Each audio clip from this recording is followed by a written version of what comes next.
Je m'appelle Jacques Birol, j'ai un cabinet qui s'appelle Less & More. Notre métier, c'est d'entraîner les entreprises à passer du cap de meilleur au cap de gagneur dans l'innovation. Notre manière de faire, c'est qu'en fait, il existe un langage de l'innovation. Ce langage de l'innovation est, bien sûr, beaucoup de gens le pratiquent, mais peu de gens ont craqué le code. Nous, on a craqué le code et en fait, on utilise le pitch à la fois comme révélateur et comme épreuve de vérité de la stratégie, du fond et de la forme. Et du coup, le pitch fait partie intégrante du process d'innovation.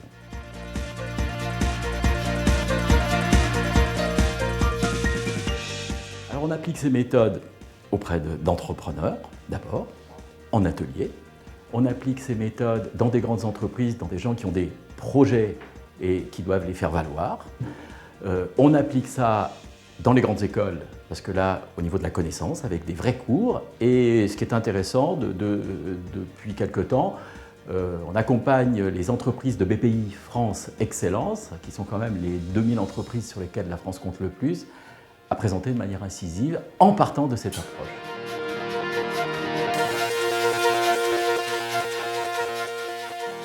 C'est la réussite qui caractérise l'innovation. Autrement, c'est une idée, une invention, mais toujours pas une innovation. Donc il faut que ça réussisse. La grande difficulté, c'est pour que ça réussisse, il faut créer une alchimie subtile entre un désir nouveau, un besoin latent et une manière de faire nouvelle. C'est là où ça se complique et c'est là où est le sel de tout innovateur qui veut réussir.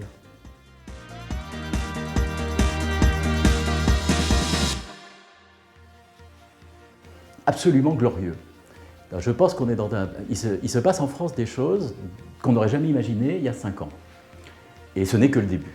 Donc ça, c'est le premier point. Enfin, on a la convergence qui s'est passée il y a 15-20 ans à l'ouest des États-Unis avec des entrepreneurs emblématiques qui ont réussi et qui redonnent l'envie aux autres. Et pour simplifier, il y a un quatuor en France, tout le monde les connaît.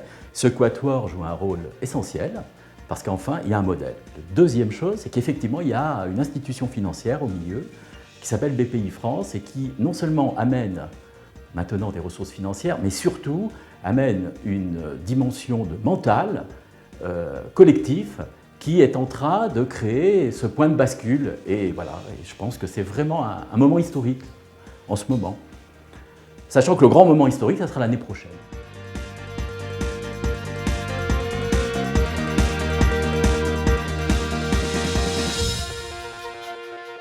Bon, l'année prochaine, nous avons la Alfressinet qui ouvre. Pour la première fois, on aura en France un lieu photographiable, palpable, visitable, qui sera le plus grand du monde, dédié à l'innovation. Ça fera le tour de la planète. Ça aura un effet d'entraînement incroyable et ça va nous changer de dimension dans la perception.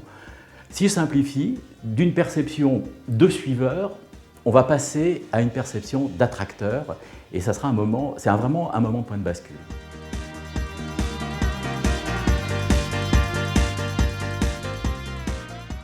Innovation Week, c'est super parce que ce qui nous manque, c'est ce que j'appelle l'effet volume.